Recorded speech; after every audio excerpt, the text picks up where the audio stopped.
Hello everyone, GameDog here, and welcome back to Let's Play Stick Ranger. So last time I said I was going to finish off Hill Country, so I think I'm going to go back and do that. Now, okay, these are flying enemies, so I'm actually going to equip the Volcano, I'm going to equip the Explosion there, because honestly, the Volcano has that kind of thing the fire weapon does, in which it's really not that great against flying enemies because it just flies over them. Because honestly, actually, I'm going to demonstrate it here. Whenever you fire it, it like shoots a little ball. Like that just goes through the enemy basically. It may hit it like once. Oh, I say it as it killed the flying enemy, but you guys know what I mean. Like it's not really the most useful thing. If you're using this kind of setup, I'm actually gonna put him up here now. I don't really use ledges like this that often. I just fell off like a Pikmin or something. All right. Let's see. You should be almost dead. There we go. These large enemies drop on a Jerry rice balls very often. We fought these fools. Let's take these guys. Yeah, let's go on. We have some trees too. Ooh, some melee characters. Yeah, or some melee enemies. That's what I'm trying to say here. All right. Oh my gosh, the lightsaber is so good. I love this weapon so much.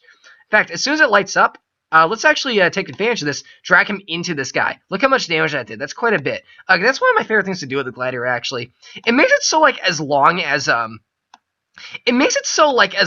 there are grounded enemies around, he actually does more damage to flying enemies because I can do that. Basically making it so from an enemy standpoint, it's actually detrimental to have lackeys on your side, which is something you can't really say that often. Like, honestly, you can basically use them as fuel to power up your lightsaber and then just take them out, basically, which is very fun to do.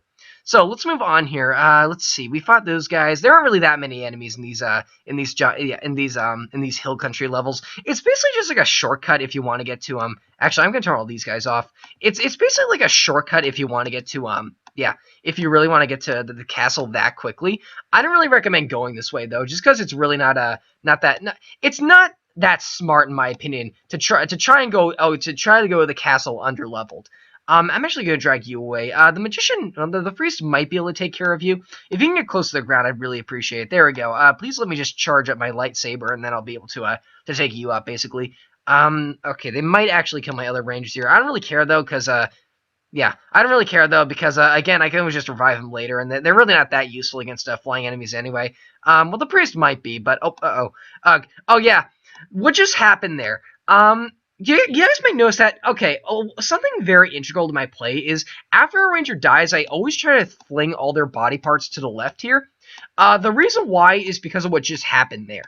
Occasionally, when you try to pick up a ranger, you can instead pick up, like a dead ranger's arm or something, and that can...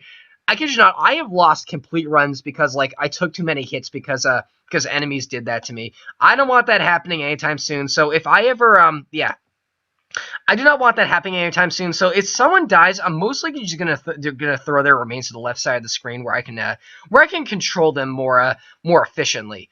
You know what? I'm actually gonna kind of lure you over here because I actually have an idea since you're so close to the ground. I don't like doing this that often. However, okay, that's okay for now. However, what I want to do, I want to resurrect our gladiator. And then let's give him both of these just so he has a very decent amount of health. And then, let's see. I'm going to keep doing this now. Now, if you ever get very close to the ground, like that, I can drag you into him, and you can preferably start doing a ton of damage. Okay, that wasn't a ton of damage, but it was probably more than... It was more like damage that this guy would do over time. Like, the DPS is higher. Probably, is it enough to justify, like, spending 600 gold to hit this guy once? Probably not, but it is worth something, in my opinion. So, let's see. If I can get, like, one charge in a lightsaber... Nope, didn't quite work out in my favor. All right. I thought that'd go a little bit smoother than it actually did. Of course, then again, the lightsaber is almost charged, so I probably could go all in and just do that again, but... There we go. So, it only takes a little bit longer to just do it this way. That and I don't spend as much money, and that's the real important thing here. Right, guys? All right, let's actually, Oh my goodness, this guy's so close to the ground. He's like begging me to resurrect the gladiator, but I'm not gonna do it. I'm not giving in to your temptations. All right, I'm not doing this. We're not playing this game, buddy. All right. Let's take you out. Let's see. Let's take you out real quick. Hill Country 2 is really like these Hill Country I almost say Hill Country games. These Hill Country levels, they go by really quickly because they're like 5 screens long, all 3 of them. Plus, there's only 3 of them. Whereas the Grasslands have like 8 in them, or 7, I believe, is the actual number. Plus a castle gate and an opening street. So I guess you could consider that like 11 levels in the first area of the game. Oh yeah, we've come quite far. We're still only in the first area. There's like almost 4 complete areas now. Like, honestly, we're not even like a quarter of the way through the game right now. So let's actually just leave this area. Okay, I want to take out Hill Country 3 next. Let's actually go back real quick and resurrect these guys just so we have some, just so we have some alive units on our side, because that is very nice to have. And I want to say Hill Country 3 has some grounded enemies, so I'm actually going to re-equip the Volcano. And let's go in. Ah, yes, I was right. It actually has a bunch of large snakes. So let's actually turn all these guys on, because these ground enemies, oh, there we go. These ground enemies, my melee characters can actually take care of. And let's see. I want to say these guys are always guaranteed to drop at least one Onjiri Rice Ball. So yeah, have at it. Basically, I can basically just like restore any health you guys deal to me. I want to say these like fairy snakes do a bit more damage, but man, it doesn't really matter too much. Yeah, there we go. We'll give some more health to the gladiator. Now, one thing I want to point out that I really like, whenever you have okay. Now, the Onjiri Rice Balls restore your health. I want to say they restore like a quarter of your health, like that's the actual algorithm behind it. Or algorithm. Yeah. I always had a bit of trouble pronouncing that word, but basically, yeah, it always heals like a quarter of your health or something. However, if more than one ranger is on, why aren't you moving? If more than one ranger is like right on top of each other, the Onjiri Rice Ball will be granted to the like right. I didn't really work out 2 Onjiri Rice Balls right there, but the health you get from the Rice Ball will always be given to the ranger who needs it more. Like this guy, like if one were to drop right now, right in between these two, he would get it because he has less health overall. See, he did. That's really cool in my opinion. That's a really neat way to conserve, or to get the most out of your Onigiri Rice Balls. Like I really like that. And yes, by the way, I am probably gonna keep calling them Onigiri Rice Balls through the whole playthrough. I don't know why. It's like 5 syllables. Onigiri Rice. No, it's like 6 syllables. It takes a while to say. I don't know why. There's something really fun about saying Onigiri Rice Balls. Let's see. We fought these fools. Let's move on then. Okay, this level, despite having a bunch of, okay, I'm actually like to employ my strategy yeah, I might actually have to, because look how much damage this is doing. Well, at the very least, we're doing a lot of damage to them through our ranged effects. Preferably, okay, I'm gonna try and get as much damage off on these guys.